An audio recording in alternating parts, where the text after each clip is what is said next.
TikTok. Oh, there we are. We are live. This I always get thrown off. Sherry's running the control panel today. So hey everybody, happy Friday. Today is the laziest marketing day of the year, as Patrick said, which is April 1st, April Fool's Day, and it's where brands try to outdo each other with silly little jokes. And you are watching, by the way, my Community Manager Hangout. We are the community of community managers, and it's built by, for, and managed by us. And if you like what you're seeing today, head on over to our website at mycmgr.com. Do us a favor, click on participate. Let us know you want to be involved, you have an idea, or you want to be on the show. We're always looking for great topics and great people. As you can see, we brought together a rock star group of folks today. So, all right, what do we have for you today? Today we're talking about open versus closed communities. And with that, I'll just take a second and let everybody introduce themselves, starting with Susie. Hey, Susie. Hi, how's it going? Fantastic. I'm the community manager over at digitalmarketer.com, and I do only private communities, so I really don't know anything about open communities. So I'm excited about this conversation we're going to have.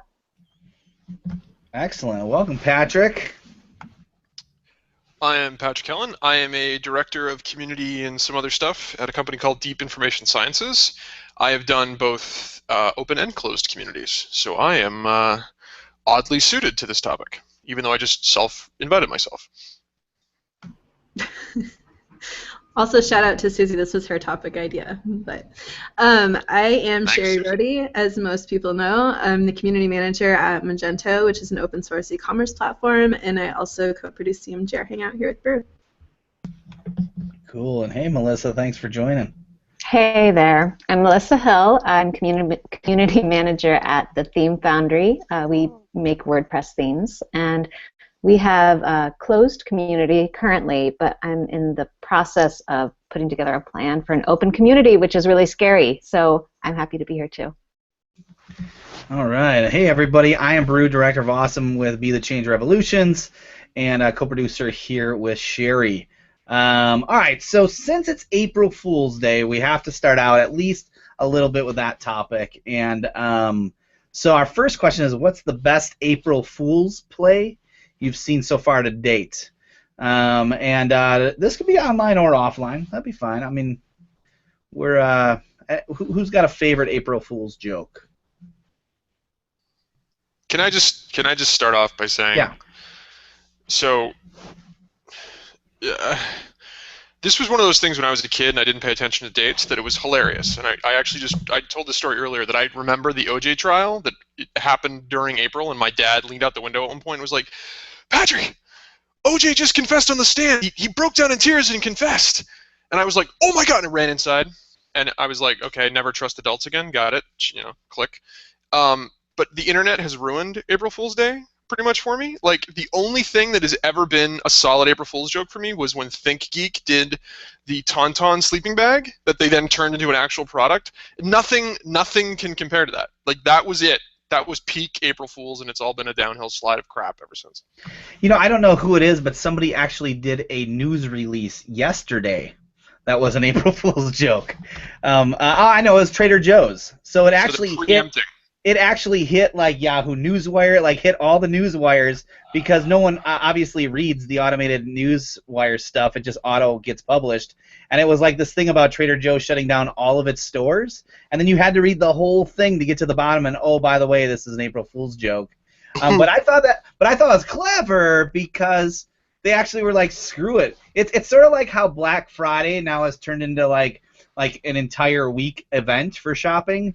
Like, pretty soon, April Fool's gonna start like March 15th. Like, you're gonna say like the Ides of March. People will just start pulling pranks like March 15th. The brands have to get ahead of it in order to make some real impact. So, who else has a favorite April Fool's joke?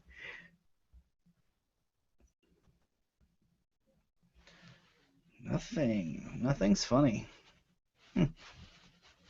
I'm trying to find the Not visual for the one that I was rambling about before we Oh started. yeah. So tell us. Yeah. So tell us, Sherry. Let's pick back up that conversation.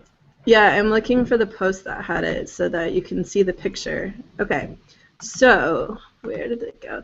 So apparently, this is like a nerdy science thing, but apparently this company does this every year. But because my friend's a chiropractor, I saw it this year because he shared it. But they did this thing where it's like basically if you're on the paleo diet, then you could get this disease. Which if you just look really closely at this picture, it's super hilarious. So there's like this in-depth read on it, but basically it's saying you get like these cactus hands if you're on the paleo diet for too long. And they like the way they like write it out is like super scientific and super serious, and it's really kind of entertaining. But to be honest, I haven't looked at that many today except for that one, but it was pretty funny. And since I think they're somewhere in Europe, so it went out what felt like yesterday to a lot of people here, so it actually tricked some people, but it was pretty funny. That's all I got. I thought the Pornhub one was pretty good. Did you guys see that one? No. No, but that sounds hilarious. So they launched Cornhub? They replaced their website with Cornhub, and it's got pictures of corn. Don't click anything because you never want to click anything anyway. But it's yeah. I thought that was a lot of time they spent doing that. Oh, that's hilarious. And I think am I still? Oh no, okay. Yeah. I think tonight I'm gonna squeeze all the toothpaste out of my kids' toothpaste and refill it with horseradish sauce. So I'm excited about that. Yeah, the other thing, like if you live with a lot of people and who use conditioner, what's great is you just like dump all the conditioner out and just replace it with mayonnaise. It's usually the same color, anyways, and kind of the same consistency. Remind me not to hang out with you guys on April 1st. Kristen gave a shout out on Twitter to Salesforce. Their Twitter account has been rebranded Puppy Force. It's pretty entertaining if you go take a look at it. One of the developer companies in our ecosystem in our community did that. They rebranded their company as something like Sparkle Fee or something, and it's really funny because it's mostly guys, but they got them all to wear like these pink glittery wings and hold this little baton, and it's like all this stuff about how they've rebranded to show like the magical work that they do, and they have all these photos with it. They set up like a fake Twitter account rather than rebranding their own and stuff. I don't know. It's fun to see people have fun with it. But I have noticed a lot of like rage, especially on Facebook, for people who just do not like it and are very angry that the day and the pranks exist. It's like I said, I used to like it, and I feel like it truly became the easiest day to piss off your customers if you're in social media. It's like, guys, I got this great idea. I have this great idea. Here's what we're gonna do, and everyone else in the room is like, no. Jesus, no, don't do that, no. But someone's like, no, this is going to be funny, And it's always the one guy that has enough power but doesn't know what funny is and just steamrolls it ahead, and everyone else is just like, oh, God, no, please, God, no. And then, huge fallout and everyone's fired. It reminds me of when people think that the onion is real. That still happens all the time. I still think do you not understand that the onion is April Fool's like every day? Google did something like 5 years ago or so where it was like some sort of like finger aerobics thing or something, and so they actually gave out these like little sweatbands for your fingers that spelled out Google and had the Chrome icon, and if you actually entered your information they would send you some. So like they may not actually send them, but I'm going to do it just in case, and they really did. It was kind of funny. What sucks though is when you have to actually like release something legit on April Fool's Day, and everyone's like, okay. Serious? Gmail came out on April Fool's Day, and everybody thought they were kidding, and then I think Sergey was like, the greatest April Fool's joke is the one that's still there on April 2nd, and how many of you have Gmail open right now, right? Still getting pranked. By the way, Melissa is right. Do not click on any of the corn. And then once you do, you can't see the joke again. If you type in the URL and it auto completes for you, you hit it, no, the joke is gone. It's just Strat. yeah. I'm gonna have to go in incognito mode. You weren't already? You're doing it wrong, bro. Bruce his own boss. Oh, that's funny. That if anything, that's what Google should do is play a fun incognito mode joke on April Fools. All right, so enough April Fools. Let's slide us into the actual topic at hand. So first of all, help me out. When we talk about open or public communities, give me some examples of that. Like, help my frame of mind understand like what does that mean?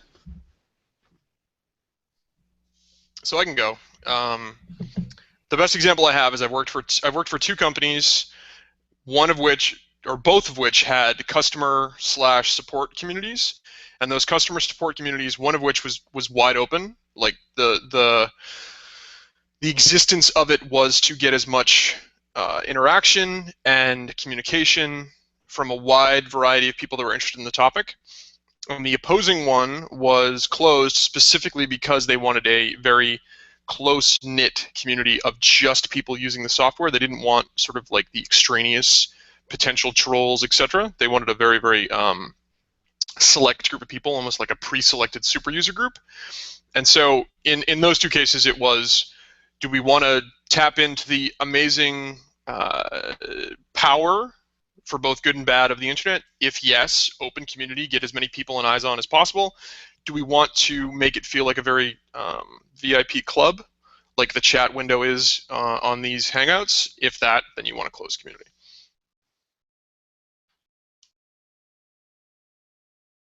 Does everybody agree or have something else to add? Yeah, I'd say that's pretty accurate. Sometimes you have sensitive information, and that's a reason to make it closed as well, whether it's medical information or whatever it may be. Maybe it's just information that you only trust a subset of people with, and you don't want it accessible to anyone that stumbles upon it. Yeah, so Laura over on Twitter said that Reddit's an example of a open community. What are some examples, rolling into question number 3 right away, of just these like closed communities? So where I mean, how do you even know a closed community exists if it's closed? Well, I know for us, our closed communities are all product-based. We have membership programs, and we want to increase retention for our members, so we create like special groups for people who have purchased. So it's closed because you can only get to it if you've purchased a certain product. Yeah, that makes sense. What other kind of closed communities are there? I would also say to some extent Slack communities are closed because you have to actually get an invite to join them, and even the ones who have kind of bypassed that with a sign-up type page, you still have to approve them for them to be in there. It's not something where anyone can stumble upon and read things from it. 2 of my friends, Dwayne and Crystal, are getting married, and they have a closed community for people who are going to their wedding, which is kind of cool. So I was just thinking about it in terms of closed community. It's an app for your phone, and I had to actually type in a code and had to verify things, and they had to okay me. And then you can chat with all the people going to the wedding, which was pretty cool. You know, there's one uncle that no one wants to attend, that his invite is just blinking in their inbox, and they're like, "Oh, God damn it! Sean's coming? I don't want to approve him. He's just going to talk about Trump. All he's going to do is talk about Trump the entire time. I'm not approving him. That's it. He's my uncle. No, I'm not approving him. I don't care." That's funny. Dinner theater, everybody. Hey. You've missed me. Admit it. Yeah, You've missed my stupidity. I have. It's not stupidity. All right, so I get public communities, I get private communities now.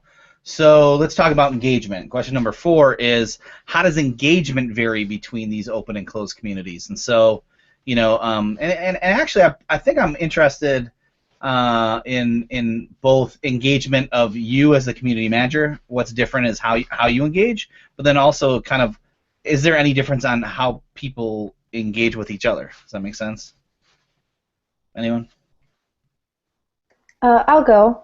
Our community, our biggest community is for people who have bought the membership program, and our engagement level is a steady 20% in any given week. So I don't know how that compares to open communities.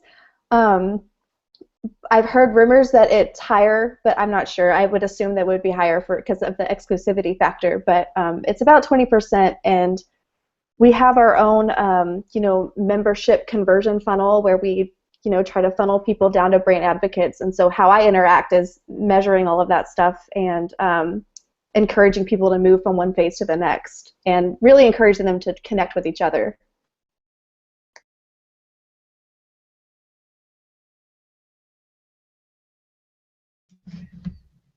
Yeah, I was gonna to add on to that. I kind of found almost the opposite effect of what I expected when I did a closed community versus an open one. In that, one of the reasons we did the closed community is we said, all right, we have some private information, we have some things we don't want the general public to know, be that roadmap information, stuff like that. That I assumed would lead to a higher level of communication. The steady kind of stream of communication and engagement was between 15 and 20%, let's say, but it was nowhere near as high as I expected on first cut, because this was something that everybody wanted to. They wanted for their support tickets. They wanted to do, requests for enhancements, things like that. In direct contrast, the open community was significantly more engaged, as far as there was a lot more comments on individual pieces of communication, but the overall engagement rate was super low, because we had thousands upon thousands of page views a day, but only 1% of them were commenting.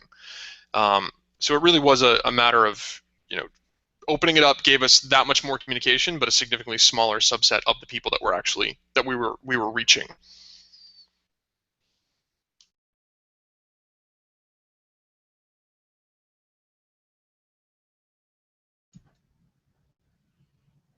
That's all anyone has to say about this? Sherry, Melissa, you guys got anything to add? Otherwise, we can move on.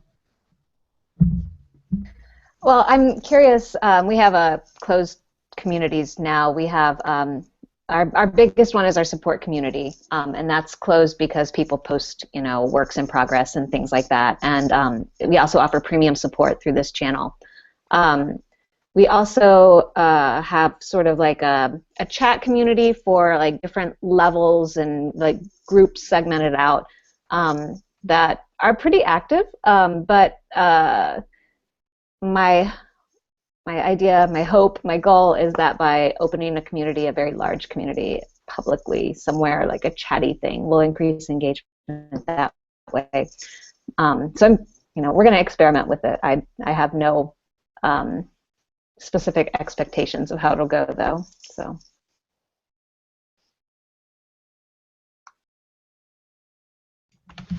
Cool. So what's an advantage, or what are advantages specific to open communities?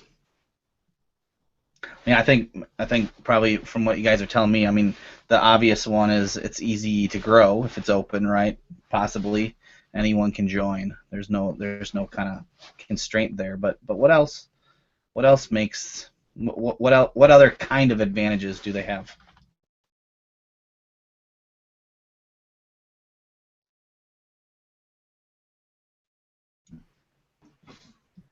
So, Patrick, I think you're trying to talk, but we can't hear you, even though it says you're not muted. I was going to say something, but it was just so funny watching him bob around and having no audio that I just waited a minute. Can you hear me now? Yep. Yeah. Hey, there we are. I don't know what the hell that was. So, what I was saying was, from a sort of a warts and all disclosure standpoint, if you're a B2C company, having the ability to say to your constituents, so to speak, we'll put everything out there. We're not going to hold anything back. This is an open forum to tell you things. I don't know if you guys saw this, but Reddit had an NSA request canary on one of their sites saying, like, by law, we're not allowed to tell you if the NSA has requested more information from us, but we have this page that if suddenly you see this get deleted, you can infer something from that. And that's the kind of accountability and transparency that a lot of companies are striving for, because they think that it builds not only more engagement and more respectability with their customers, the people they're actively involved with, but it's some of the best PR you can have, and that you're saying to people that are not your customers yet, we're not going to hold anything back. We'll tell you things. We're going to keep this as open as possible, so that we're accountable to you, even if you're not currently a quote-unquote stakeholder of ours.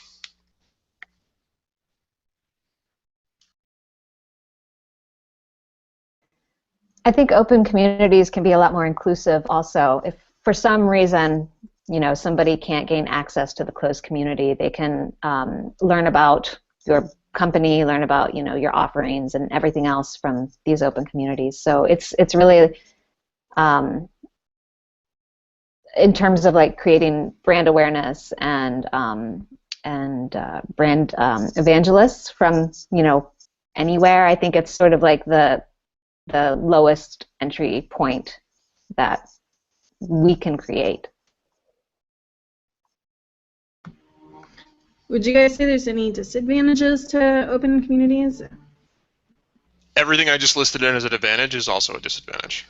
It's just really what it comes down to. Like, if you, I've been in high tech generally most of my career, and the problem that comes out of it is that if you're publicizing what you plan on doing to people that have a stake in what you're doing, a lot of times they get, rightly or wrongly, they get a sense of entitlement that goes along with that publication. So you say, in 6 months, we're going to put something out.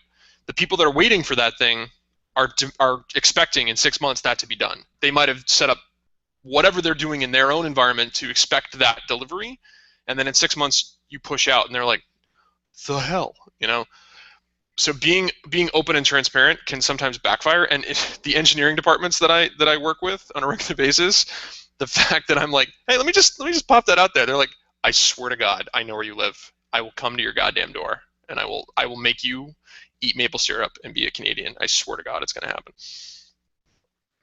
I like that. That's the worst punishment you can think of.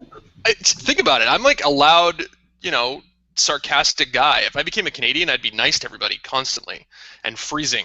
I have all to the time. say, though, after living there for 3 years, that's a myth.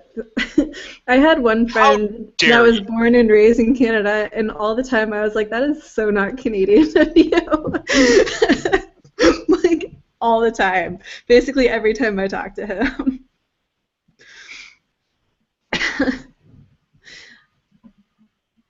Anyone else? The takeaway from this hangout is Canadians are jerks, according to Sherry. Not all of them, but it's not really any more. Hashtag not all Canadians. Got it. Okay. Stereotypes. I don't know. I have so many friends from around the world, and stereotypes are somewhat true, but there's still jerks and nice people in every country I've been to. Anyway, I digress. Does anyone else have any other advantages or disadvantages for open communities? Well, I mean, I think a huge one is moderation. I think that it's a lot trickier to moderate an open community, just because there's no, we don't have, you can't just like stop the floodgates once you've opened it up. And dealing with trolls publicly can be challenging as well, and that's something that you have to consider if you're going to go the open community route. That someone's going to be a jerk, and then you're going to have to respond, and everybody else is going to be able to see that. Especially when you have problems, right? I mean, in an open community, we have a saying which is customer service is not a spectator sport. So it's like, look, let's try to just take these offline and deal with them. We don't need to deal with it in front of everyone so they can watch and comment. So and that's a huge disadvantage. Yeah, there are benefits to dealing with where everyone can watch, and sometimes it's good to do that. Other times it's good to report back that things have been taken care of and what the resolution was. But for sure, it makes it more difficult than a closed community because you have other eyes on that don't necessarily even have like teeth in the game or whatnot, but they feel the need to comment or jump in or spread it all over the internet or whatever it may be. I also find that sometimes, I mean, it depends on how mature the community is, and a lot of times it depends on if it's B2B or B2C. If you're talking directly to consumers and you're selling directly to consumers, you do sometimes end up with like the YouTube comment type level of discourse, which is never awesome. Awesome count. But the flip side of that is that sometimes you get a little bit more of a polite engagement because there's so many eyes on the conversation. But you know, at the same time, trolls actually take more eyes as a challenge in some cases and just use that to their own evil, sadistic advantage. Gamergate is a great example. I wanted to echo what Melissa was talking about opening the floodgates. I was wondering if open community, like if we have a closed community and we suddenly open it to everyone, it just seems like we couldn't control the growth as much, and things could get crazy really quickly. Do you guys have any experience with that?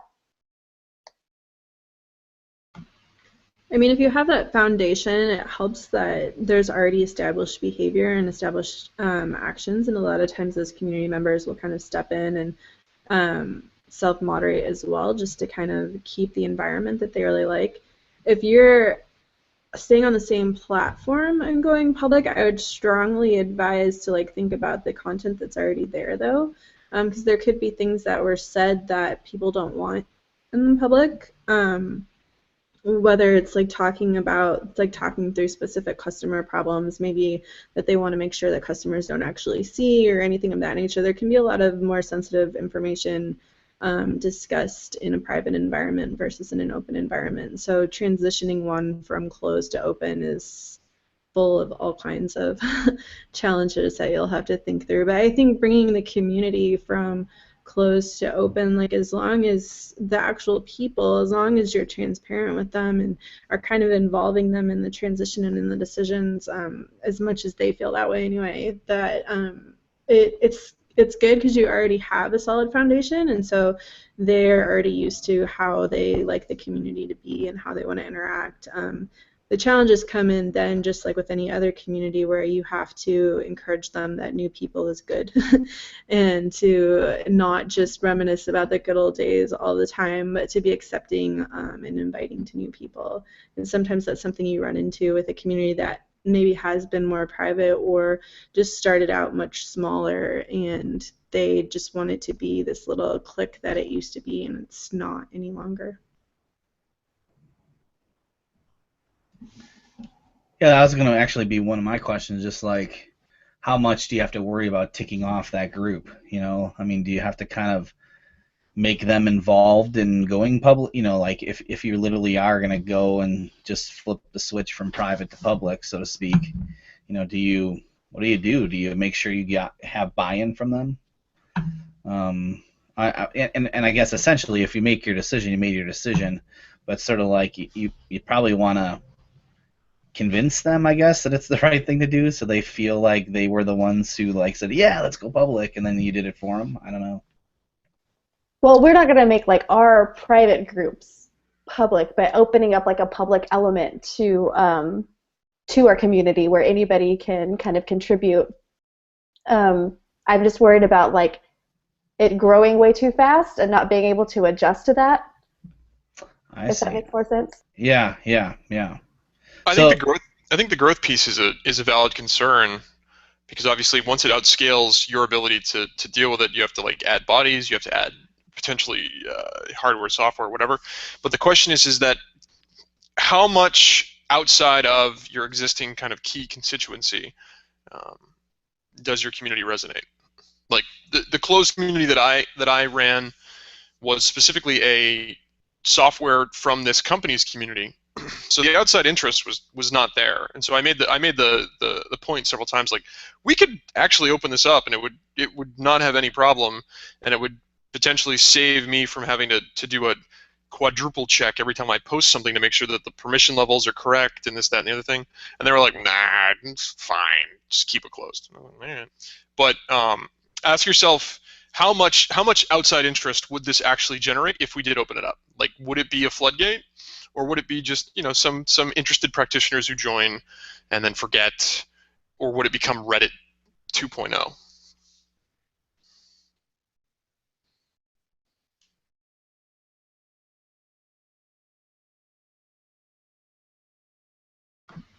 It's a good thing Patrick likes the spotlight because people keep not talking after him. Let me expound on Spotlight real quick.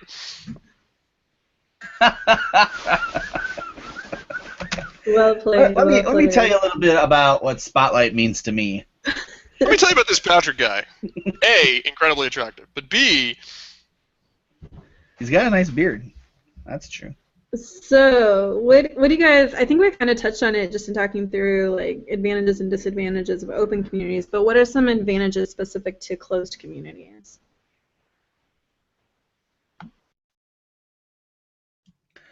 Well, I think one that I keep hearing. Go ahead, Melissa.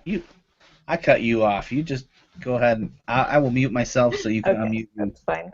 I just, you know, I feel like I really have a lot of fondness for our closed communities because, you know, they go through this process to land there, and by then we've kind of gotten to know them, and we know what they're working on, and there's, you know, the growth is steady. Obviously, we would, you know, love to see that increase, but then I'd have to work harder probably. But I think that I find in our closed communities that our community members are so generous and happy to share, and I do have some concerns then, you know, if that would be the same in an open community where, you know, whatever they're posting is just available on the internet forever. So yeah, I think that, you know, trust is a big advantage in a closed community because you can really build trust in a group like that. Yeah, I like this. I like the idea, especially I remember being a part of this closed community a long time ago. I think it was called Kitchen Table Companies, and it literally was just a bunch of small entrepreneurs, you know, sharing problems, like, and helping each other out and everything else. And it was small enough and closed enough that there were things that, you know, you felt comfortable posting about, as if you were sitting down with somebody over lunch talking about a business problem that, you know, you knew that it wouldn't go out to the public and everyone would find out you're having this problem or your weakness or whatever. And I think that from a community member side of things, you know, it's great to feel safe, you know, like you said, have a safe place. And in some of those smaller closed communities that we do moderate, it almost becomes more of a mastermind than, you know, like just a forum, really. And that's great. That's amazing for everybody. You know, we learn so much, and they learn, you know, our community, it's good. Yeah, and by mastermind, so do you mean, so like one of the things, a word I've heard lately is like hive mind as well, right? Like just where you get a whole bunch of people talking, buzzing on the same idea, and then like collectively your brains just figure out like big stuff. And that's kind of what you're saying is also can happen in a closed community, right? That's interesting. I thought hive mind was like claw mentality type thinking, like the little aliens in Toy Story where they're like the claw and everyone thinks with one brain. I never thought of hive mind as like a positive thing. So I thought it was more of a like everyone's thinking the same because it's like this weird little group think thing rather than being independent thinkers. Maybe I just knew the term wrong. There's the saying, like, none of us are as smart as all of us, and then the flip side, which is none of us are as dumb as all of us. Like, it cuts both ways. Because, like, yeah, Trump. Yeah, no, I think you're right. Sometimes the echo chamber is bad, but I think like when you're trying to solve problems or issues or like trying to figure out even from a technical angle, I think that's where a whole bunch of people together, is a lot better than just the one. So. No. I think one of the best advantages that I found for our community is the exclusivity really, just to echo what everybody was saying, really builds to that sense of community. People know that they can only be in this group because they're interested in something.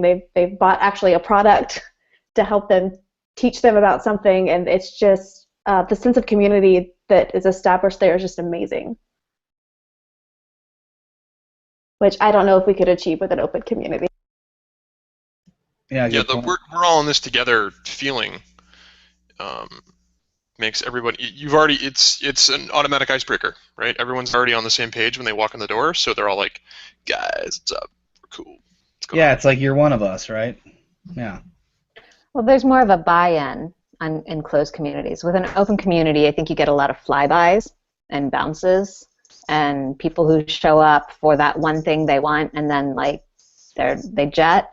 But with a closed community, because of the hoops that you have to jump through to be a member, be a part of that, then people tend to stick around more. Yeah, and less people who wrote an ebook, I find. You get the open communities, obviously you get a lot of spam, right? And just people who are popping in to, just be the jackasses. What number are we on, Sherry? What's our next question? I lost track. 8. Number 8. What are the disadvantages specific to closed communities? No, Patrick, it's your show. You go ahead. What? I was gonna say I had a follow-up question. Yeah, go for it. I wanted to ask from an opinion standpoint. Does anyone have an opinion? Like, is moderating and managing an open community harder or easier or the same than a closed one? Because I have two minds of it, so I wasn't sure what everybody else thought.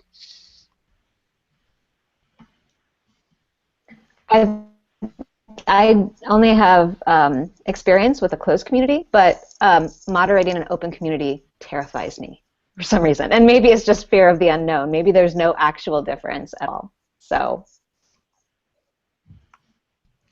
Yeah, I would say that probably an open community has more challenges, but then when I think more challenges, maybe just different challenges. I think there's probably pros and cons on both sides.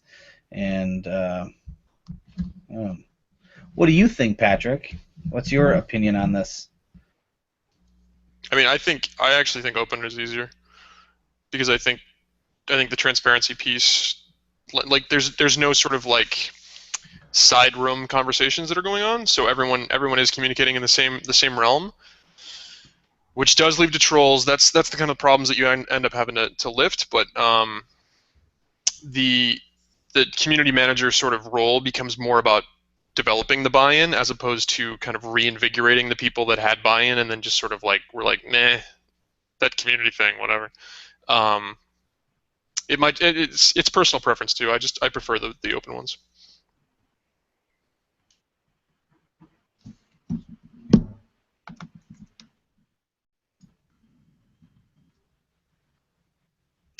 Well, I'll jump us back then to question number 8, which is the disadvantages specific to closed communities. So what are some of the disadvantages other than that they're not open?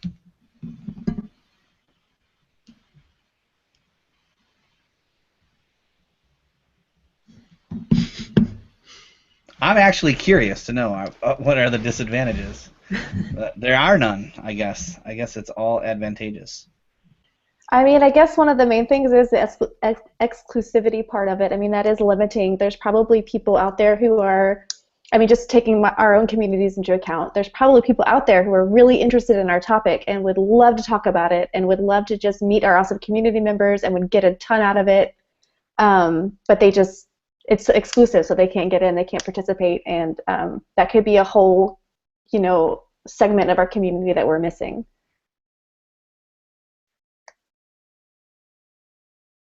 I think also when you have a closed community, it's more likely to become a clique, which can be that brings its own set of problems once you get a really cliquey group.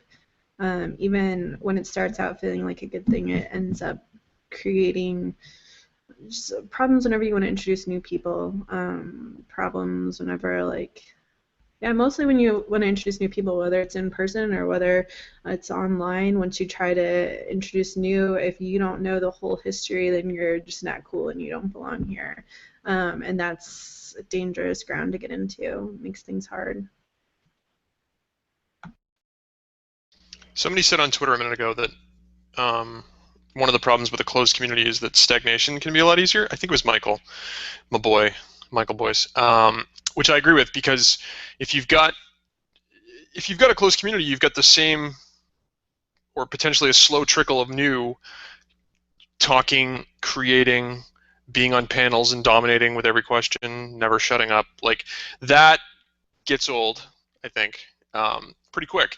With an open community, the benefit of that new blood influx is that the people that self-select out and stop posting, when they do that, they disappear, and you have a new sort of influx of people that come in to engage, to talk about new items, etc.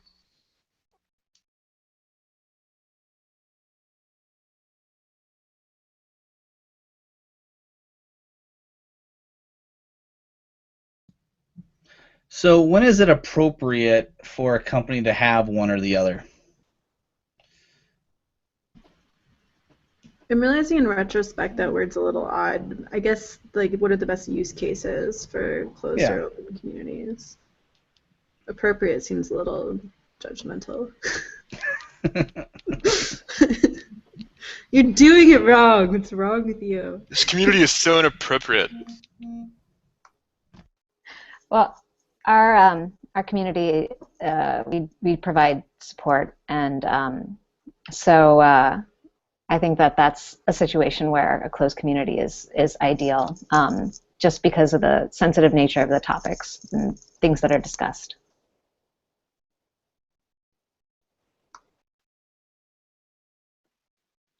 Our communities, are product-based, so we add communities as an extra benefit to whatever product that they have bought. It's not exactly a support community. Like, we have people connecting with each other a lot more than we connect with them on a personal basis. But I think it adds an additional pain of disconnect. After they've already consumed our content, they have a reason to stay until we can, update or add things and add more value on that part. But it plays a big role in retention for us.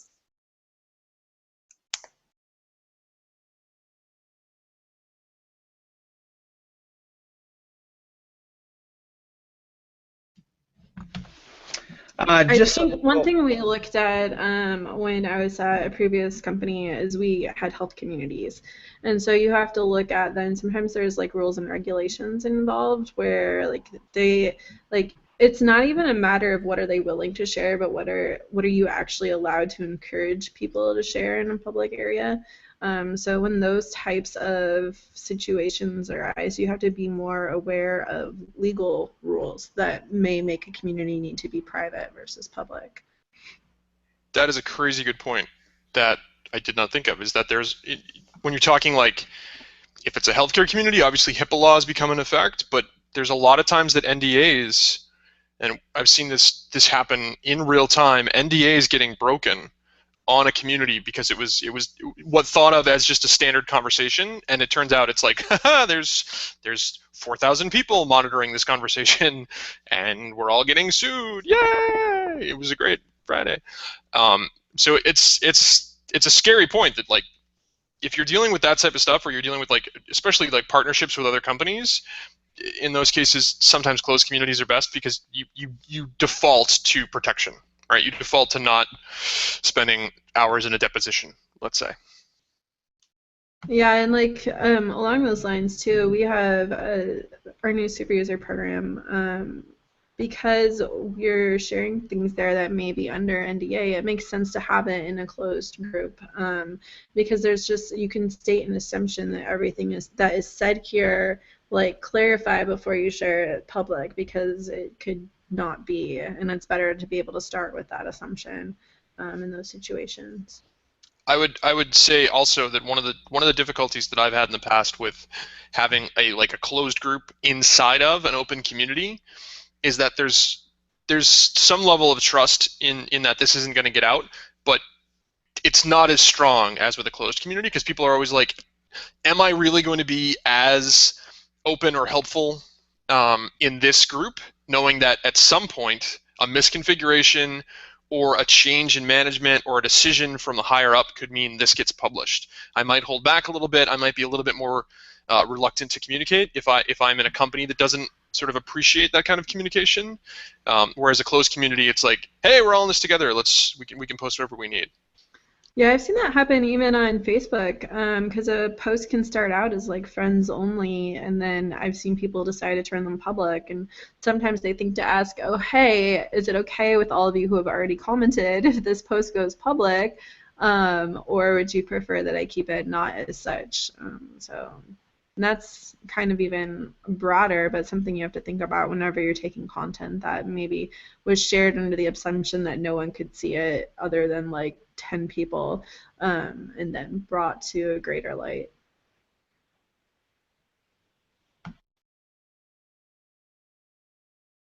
Oh, I'm gonna bring in a question here from Twitter from Sandra Flanagan. Sandra, thanks for hanging out with us on a Friday. Sandra asks if closed communities tend to stagnate, what types of strategies can a community manager use to enhance engagement? Really fun April Fool's jokes. Hopeful answers for the win. That's kind of like the whole art of being a community manager, really. I mean, you just continue to reach out and stay involved yourself and have a finger on the pulse of that community. So unless it's like completely closed, like no one, like there's 1,000 people in this group and no one else will ever join until they all just die, then it probably won't stagnate. Way to bring us down. It's a death community. Yay! Building on that, I would say the other side of it is that you're right. Like that's kind of the gig, right? You have to manage the community. It's not all tweaking dials and putting up statistics and whatnot, metrics. But sometimes in an open community, when you're trying to build an open community at first, it looks like the one-man show or the one-woman show where there's the community manager just like, hey, everybody, do you want to talk about stuff and things? And it's just it gets so old so fast. On a closed community, it's a little bit more. It's more accepted because it's like you're making connections and you're drawing lines between people. Like, hey, you two might like each other. Talk. Hey, woo. So I think that initial sort of recruitment drive, push, and then once you get those people in and you're waiting for them to die gleefully, at that point, then that's where we show up. That's why we get paid the big bucks. Yeah, I think in any community, whether it's closed or open, if conversation is stagnating, you really need to look back at why the community exists in the first place, too, and see what is that core thing that you're trying to get people to connect around, because maybe you veered away from that, or maybe that original goal isn't serving its purpose anymore, and it's something you need to look at to kind of realign the community and get it in a place where it is useful for people. Because you shouldn't ever really have to force people to talk if it's not beneficial for them.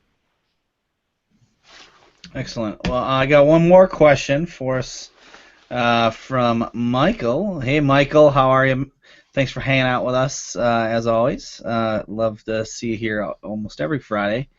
Michael asks, has anyone on the panel managed two instances of a community, one closed and one open? And if so, what are the challenges? Ooh, that does sound challenging. I've had private pages within an open community, and the membership did not differentiate. So it was like your login for one was your login for all. The biggest challenge was kind of maintaining when conversations should stop. Like, if it was a conversation about what was coming out from an engineering standpoint and it was in this community, the people on the community side, like not the company side, didn't see as much of it as a disconnect with sharing that information, right? Information, wants to be free, raw, Snowden, they would be like, yeah, we'll put this anywhere. Like, oh, I just had this great conversation about the new feature that's coming out. And it was like, no, you didn't. Shut up. The challenge is that it developed a much greater conversation in that little closed section where you're like, hey, you're special. You right there, you're special. Come on into this closed community. We want you to hang out and talk to us about stuff. And we meant it. Like, we were reaching out to people we thought would have a really good impact on a specific topic. But then they were like, I'm smart. I'm going to go tell everybody else about this. We're like, no, please, God.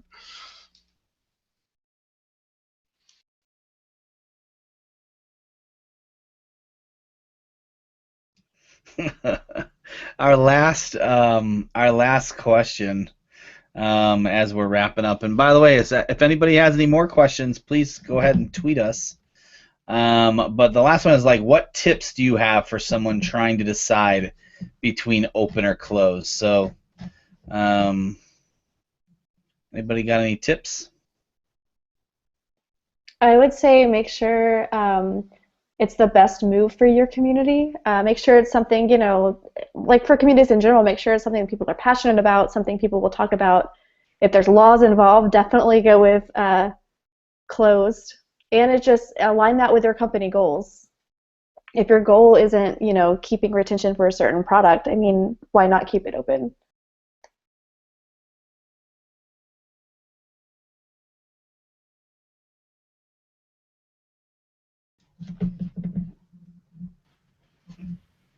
I would throw in there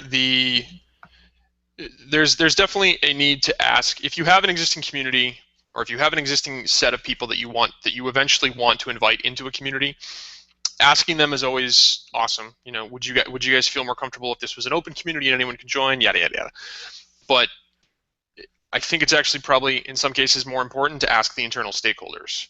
So if you've got 5 different departments that are going to have some level of engagement and interaction with this community, get their, phone a friend, ask them first. Because if 4 of them are like, yeah, no, we should totally be open, and the 5th one is the one that's going to be developing or delivering some type of product information, or the one that's responsible for, chasing down support information after it's already in the wild, they might have pure veto power over whether or not this is open or closed. So just recruit internally, and if you have your own opinion, sort of maybe play a little Game of Thrones internally, and figure out what alliances and political structure you can work with, but chat first inside before you sort of like arbitrarily declare yourself king of Westeros. Yeah. I would add to not be afraid to experiment and try new things, and see how it goes. I mean, the worst that'll happen is that you'll have to change it. So we're gonna try an open community. I'm nervous but really excited about it, and I think it'll be awesome.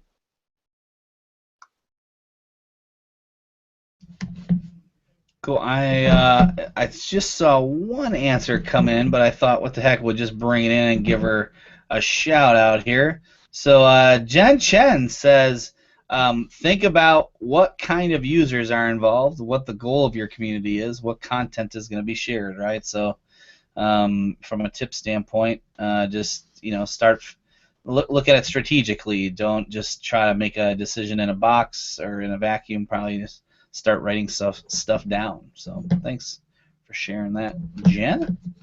And well, that's it from Twitter, unless somebody else answers. Do you guys have any last remarks or questions for each other that you'd like to, or something that's just like burning inside you need to get out? I don't know. Did you just unmute to shake your head no? Patrick? I unmuted because I was going to say something, and I was like, it's probably better if I don't. He just wanted to make sure his face was back on screen some more. Patrick, Evil. I But leave. true. Actually, I leave. Your face has been up on my screen the entire time. I click into you so I can see the tweets. Oh, yes. Very good. Just pure Canadian beauty the whole time through. Nice. All right, guys. Well, hey, there is nothing wrong with ending a couple minutes early. And I don't think we'll lose our jobs here if we do that. So, Sherry, what do we got going on? What? They're Yeah, gonna stop paying us. Stop paying us. We actually don't have a topic yet for the next 2 weeks. I thought we did, and then I realized that I scheduled what I really wanted to talk about on a day I wasn't going to be here. So I moved it because I can do that. So anyway, if you guys have suggestions, please hit me up and let me know. I know there's a couple of emails out with people who have suggested things, and we're going back and forth, but we do need topics the next couple of weeks. There are some coming up. If you check out mycmjr.com, you can see some of the other ones. I know we're going to be talking the role of integrity in communities. We're going to be talking super user programs. We're going to be talking Hug Your Haters with JBear. So there's quite a bit coming up, but the next 2 weeks there's nothing planned yet. Right on. All right, guys. Well, have a fantastic Friday, a super great week, and we'll see you next Friday. Bye. Bye, everyone.